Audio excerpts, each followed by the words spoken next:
Olá, meu povo, bem-vindo ao Telcast, né?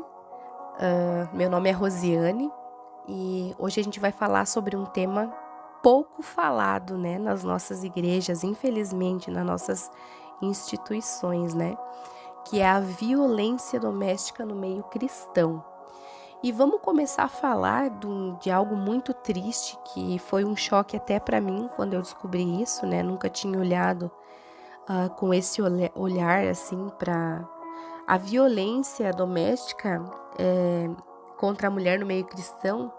Ela é cerca de 40% das denúncias feitas, né, em delegacias, a instituições especializadas, né, por mulheres que se denominam evangélicas no meio cristão. Então, essas mulheres muitas vezes elas são instruídas, né, pelos seus pastores, pelos seus líderes a não denunciar, né? Muitas, eu já ouvi vários casos, porque elas devem perdoar e muitas vezes a pessoa ela tem aquele entendimento que não pode se separar, que não pode, que a mulher ela é auxiliadora e ela não deve, assim, de forma alguma contrariar o seu marido, e aquela submissão extrema que muitas dessas mulheres, com certeza, né, 40% das denúncias, com certeza muitas perderam a vida com essa mentalidade de que se elas se separassem ou que se elas denunciassem, elas estariam pecando contra Deus, né? E a gente sabe que isso é uma mentira, né? A palavra de Deus diz que a gente deve amar uns aos outros, né? E o mais engraçado é que diante de Deus, um casamento, quando um homem e uma mulher decidem morar juntos e viver uma vida, eles se tornam uma só carne diante de Deus. Então, nem a mulher deve agredir o homem, a gente está falando da violência contra a mulher, mas nem a mulher deve agredir o homem e muito menos o homem a mulher. Até porque a mulher é a parte mais delicada, é a parte mais frágil, né? A Bíblia fala isso, que nós somos frágeis, nós mulheres. Então não tem cabimento. Eu acredito que um homem que ele agride uma mulher, né, no meio cristão, ele tá totalmente desequilibrado.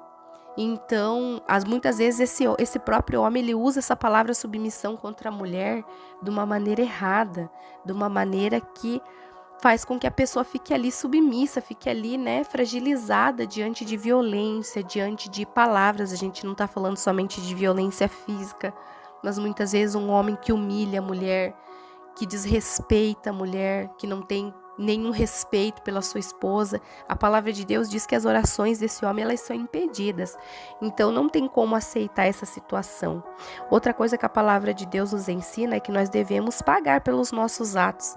Então tudo aquilo que cometemos de errado, de alguma forma, nós devemos pagar. Não estou dizendo que você não deve perdoar, né? Essa situação. Você deve sim liberar o seu coração de toda a mágoa, né, tudo que ficou, mas você também deve se proteger, você também tem que se amar. Primeiro, né, a palavra de Deus diz que a gente tem que amar o nosso próximo como a nós mesmos. E como amar uma outra pessoa se a gente não se ama? Então, se você passa por isso, se você sofre isso, denuncie. Não fique calada. Lá em 1827, as mulheres não podiam, né, frequentar lugares, não podiam ingressar num estudo, não poderiam votar, não poderiam, né, abrir uma conta no banco sem pedir autorização do marido, e isso ficou lá no passado. O Senhor nos libertou dessa época. Hoje nós temos voz.